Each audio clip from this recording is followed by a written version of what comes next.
just heard the monologue. Look, I don't claim to be the world's expert on the Middle East, but I have at least had the decency to spend prolonged periods of time out there. And I'm reading media coverage, for example, of the Arab Spring, that this absurd liberal naivety that somehow it was all going to be pluralism and coexistence. You just don't know the region.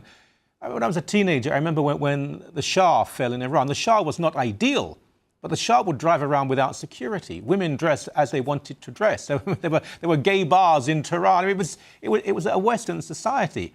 And we had the mainstream media saying, this is wonderful, rejoicing, the Shah has fallen. Well, look at that bloody country now.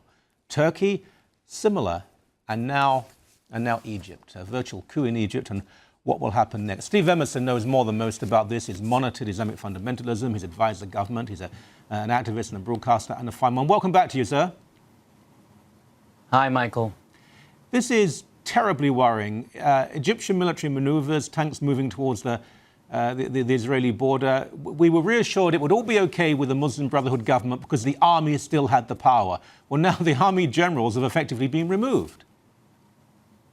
In the last 3 days, Michael, the Muslim Brotherhood has basically unmasked its true face. The real Muslim Brotherhood is now appearing. Let me read to you an actual piece of information that I got from a senior U.S. intelligence source from one of the top agencies. I got this morning. I just want to read you just one paragraph from a report that's somewhat classified, but I can't name the source. It says here, on Sunday, August 12th, Islamist President Morsi announced that Defense Minister Field Marshal Tantawi was being fired immediately and replaced with a new minister named General Sisi, a man known to be very sympathetic to the Muslim Brotherhood. Morsi has also exerted control over the judiciary, the intelligence, and an internal security apparatus by placing Muslim Brotherhood loyal men in their positions, and he has appointed a Muslim Brotherhood crony over the media and replaced all editors with Muslim Brotherhood editors over the main papers. This is absolutely amazing. I mean, here's a guy that championed publicly the Arab Spring, human rights. He reached out to the Coptic community. There have been more Egyptian Copts killed. These are Christian Copts living in Egypt since the days of Jesus Christ, killed in the last year than in the previous 45 years. 100,000 Egyptian Copts have left Egypt because of the persecution, killings, and intimidation. The Muslim Brotherhood now is basically showing its true face. And what's really scandalous, Michael, is that these moves that I just read from this intelligence report were cleared ahead of time with the U.S. government. Incredible. That's really amazing and scandalous. Because frankly, this is a totalitarian.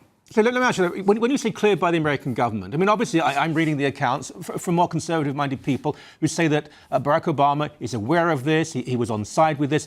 Is this really true? The American government gave the go-ahead to the Muslim Brotherhood to effectively conduct and carry out a coup in Cairo? The State Department knew of the changes ahead of time, the Secretary of State, and on background, the State Department spokesman, or actually a State Department official, gave me a full accounting of how they were informed 2 days before of the changes that were being made. Not all of the changes, certainly not the not sacking all the editors and replacing them with Muslim Brotherhood editors, but certainly the replacing of the Field Marshal Tantawi with the Muslim Brotherhood junior member, the dismantling of the military, the fact that they want to reconstitute the Camp David Accords to allow more troops in the Sinai, the fact that they have now, let me read you a quote, actually, a quote by Morsi that he just gave Sunday, okay? Mm-hmm. This is in contrast to what he said during the elections when he was appealing to the Arab Spring reporters who naively thought this was the civil rights hour of the Arab man in the street. He said, some who proclaim their apostasy in public and call for others to follow suit, he's meaning Christians, is a danger to society according to its norms, belief, and laws. If someone acts in such a corrupt way, we have to institute the Sharia, and that means dire punishment. This is the same guy who promised the world that he would respect human rights, pluralism, and all that. They are totally changing their record. I knew this would happen. This is the classic Muslim Brotherhood modus operandi.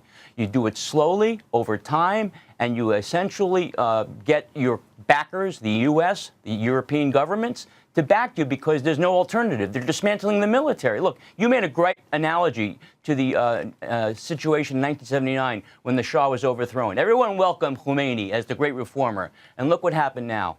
I mean, that's the worst violator of human rights in the world today, and they're on the verge of getting a nuclear bomb. Okay? How long do you think it'll be before there are Christians who are murdered, ethnic cleansing occurs? How long do you think it'll be before the Camp David Accords are violated? How long do you think it'll be before Egyptians who are secular that are imprisoned and dissidents are basically jailed for just expressing their views? I'd give it 6 months. Steve, this isn't Libya, Iraq, Syria. This is Egypt. It shapes the very language, the Arabic language spoken in the Middle East, has the largest military in the Arab world. It has an enormous amount of money given to it by the United States and other Western countries. This is powerful. So what do we predict is going to happen? What do we think may happen in the coming weeks?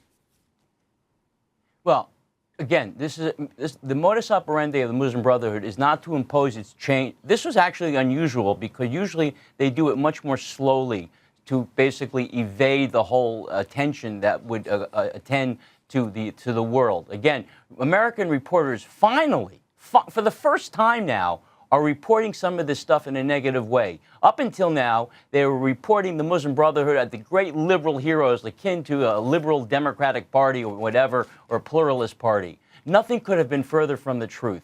They cleansed their websites, but if you look in Arabic, you use the old websites that we collected, you see what their agenda was. It's an Islamist state with Sharia imposed. Christians are not allowed. They can be dhimmis, the second-class citizens, or they can't live there, period. Number two, I just wrote an affidavit for a hearing this morning for two Egyptian Christians who are seeking asylum in the United States because of the fact that they have been harassed, intimidated, and beaten over the last year. They are two of more than 50,000 Christian Copts who are applying for asylum. And what I heard, interestingly enough, is that the U.S. government is acceding to the Egyptian government, the Morsi government, in basically not approving some of these asylum applications for fear that it shows Egypt in a negative way. Now, I haven't been able to get the document, but I've been told this on a reliable source, and I hope to be able to get that document soon. You know what? Michael, I tell you the truth, this is something that if the West, if the United States, the fact that the U.S. actually knew of these changes and actually went along with them, I'm not saying that they pushed them, but they knew about it ahead of time and they didn't stop it. They gave $1.5 billion to the military. Yep. The whole military now is being changed. It'll be under the control of the Muslim Brotherhood. Steve, I'd like to get back to you in about a week or so. We have to monitor this because very few other people will do it or do it properly. As always, thank you so much for your time, sir. You're welcome, Michael.